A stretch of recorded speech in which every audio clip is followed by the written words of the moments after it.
Captain William Hawkins پہلا انگریز تھا جس نے 1605 میں ہندوستان میں قدم رکھا۔ یہ شہنشاہ جہانگیر کا دور تھا۔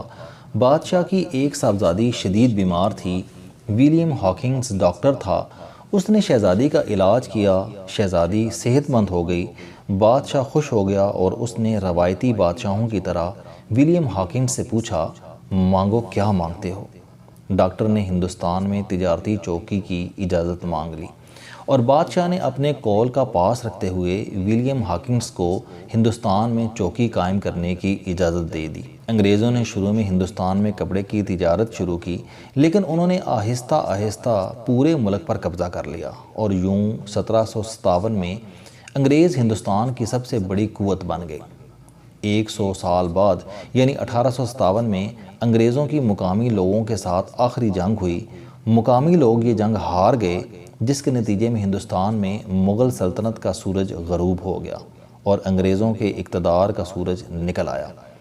انگریزوں نے 1947 عیسوی تک تقریباً 90 سال پورے برصغیر پر حکومت کی۔ ان 90 برسوں میں انگریزوں نے ہندوستان میں ایڈمنسٹریشن کے چند دلچسپ اصول متعارف کرائے۔ انگریزوں نے یہ اصول ہندوستان میں اپنے 350 سال کے تجربے کی بنیاد پر وضع کیے تھے۔ یہ اصول اس قدر مؤثر تھے کہ ہندوستان میں صرف 1000 انگریز افسر تھے اور یہ 1000 افسر ہندوستان پر 100 سال تک حکومت کرتے رہے، اور ان 100 برسوں میں مقامی آبادی کے ہاتھوں صرف 70 انگریز مارے گئے۔ آپ اگر پرانا ڈیٹا نکال کر دیکھیں تو آپ حیران رہ جائیں گے۔ 1947 عیسوی تک ہندوستان میں کل 3,20,000 انگریز آئے۔ ان انگریزوں میں فوجی بھی شامل تھے، استاد بھی، پادری بھی اور سیاح بھی، اور یہ لوگ 40 کروڑ ہندوستانیوں پر حکومت کرتے رہے۔ انگریزوں کے انتظامی اصولوں میں ایک اصول بیڈ لا بھی تھا۔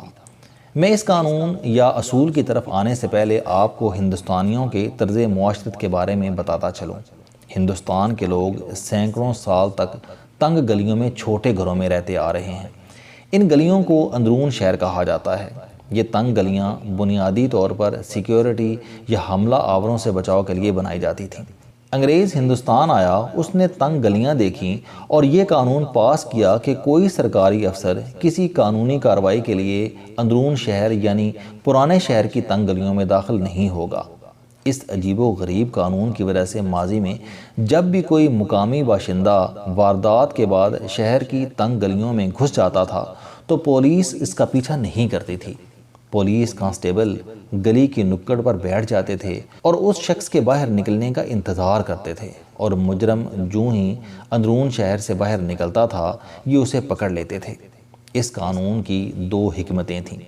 ایک، انگریزوں کا خیال تھا کہ پولیس تنگ گلیوں سے مجرم تلاش نہیں کر سکے گی اور یوں پولیس کا مورال ڈاؤن ہوگا، اور دوسرا، مقامی لوگ سرکاری افسروں کو ان گلیوں میں گھیر کر مار دیں گے، جس سے حکومت کی رٹ متاثر ہوگی اور لوگوں کے دلوں سے انگریز سرکار کا خوف ختم ہو جائے گا۔ انگریز کا اصول تھا کہ حکومت کو کوئی ایسا آرڈر جاری نہیں کرنا چاہیے جسے وہ امپلیمنٹ نہ کرا سکے۔ انگریز ایسے ناممکن احکامات کو بیڈ لا کہتے تھے، اور انہوں نے اپنے 90 سالہ دور میں کوئی ایسا بیڈ لا نہیں بنایا جس پر یہ عمل درآمد نہ کرا سکیں۔ انگریز اس معاملے میں لارڈ کرزن کے ایک قول کا حوالہ دیتے تھے۔ لارڈ کرزن ہندوستان کا کامیاب ترین وائسرائے تھا۔ اس کے انتظامی اصول اور بنائے ہوئے قوانین آج بھی برصغیر پاک و ہند میں قائم ہیں۔ وہ کہتا تھا کہ آپ کبھی وہ فیصلہ نہ کریں جس کے ریورس ہونے کا اندیشہ ہو، کیونکہ آپ اگر ایک بار اپنا فیصلہ واپس لینے پر مجبور ہو گئے تو پھر عوام آپ کے کسی فیصلے کا احترام نہیں کریں گے۔ ہم انگریز کو اپنا دشمن سمجھتے تھے اور شاید آج بھی سمجھتے ہیں، لیکن جہاں تک ان کے بنائے قوانین اور اصولوں کی بات ہے، ہمیں ماننا پڑے گا کہ یہ ہم سے بہت بہتر تھے۔ یہ ہمارے مزاج کو بھی سمجھتے تھے، یہ ہمارے مسائل اور عادتوں سے بھی واقف تھے، اور انہیں ہم پر حکومت بھی کرنا آتی تھی۔ چنانچہ ان کا دور انتظامی لحاظ سے آج کے عہد سے کہیں اچھا تھا۔ آپ انگریز کا ایک اور اصول بھی ملاحظہ کیجیے۔ انگریزوں کا دوسرا اصول یہاں کے لوگوں کی نسلی اور لسانی تقسیم تھا۔ ہندوستان ذات اور برادریوں میں تقسیم ہے، اور یہ تقسیم ہزاروں سال سے چلی آ رہی ہے۔ یہ تقسیم آج بھی قائم ہے۔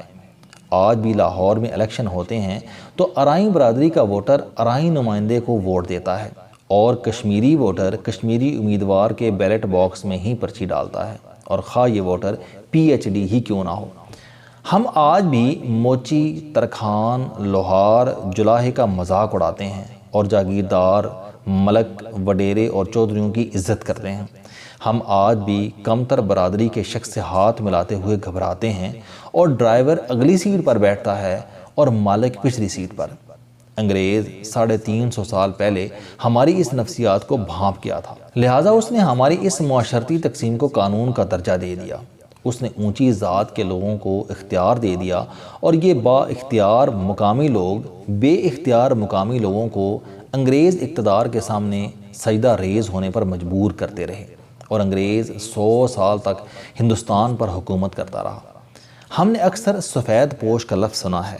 ہم یہ ٹائٹل شریف لوگوں کو دیتے ہیں۔ انگریز کے دور میں یہ باقاعدہ عہدہ ہوتا تھا۔ انگریز گاؤں کے کسی شخص کو سفید پوش کی سند عنایت کر دیتا تھا۔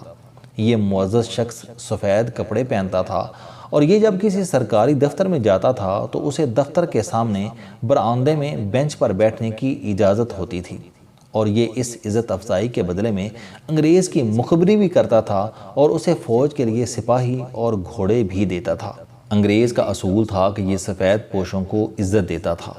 لارڈ کرزن ہی کا قول تھا کہ آپ مقامی معزز لوگوں کی عزت کریں، آپ کے اقتدار کو کبھی زوال نہیں آئے گا۔ وہ کہتا تھا کہ آپ جب معزز لوگوں کی عام لوگوں کے سامنے بے عزتی کرتے ہیں تو عام لوگوں کے دل میں بغاوت کا بیج پڑ جاتا ہے، اور بعد ازاں اس بیج کو تناور درخت بنتے دیر نہیں لگتی۔ انگریز نے 100 سال کے دوران ذات برادریوں کی اس تقسیم کو ختم کرنے کی کوشش نہیں کی۔ اس کا خیال تھا کہ یہ تقسیم اس خطے کے جینز میں ہے اور کوئی حکومت یہ تقسیم ختم نہیں کر سکے گی۔ چنانچہ اس نے کبھی براہمن کو شودر کے ساتھ بٹھانے کی کوشش نہیں کی۔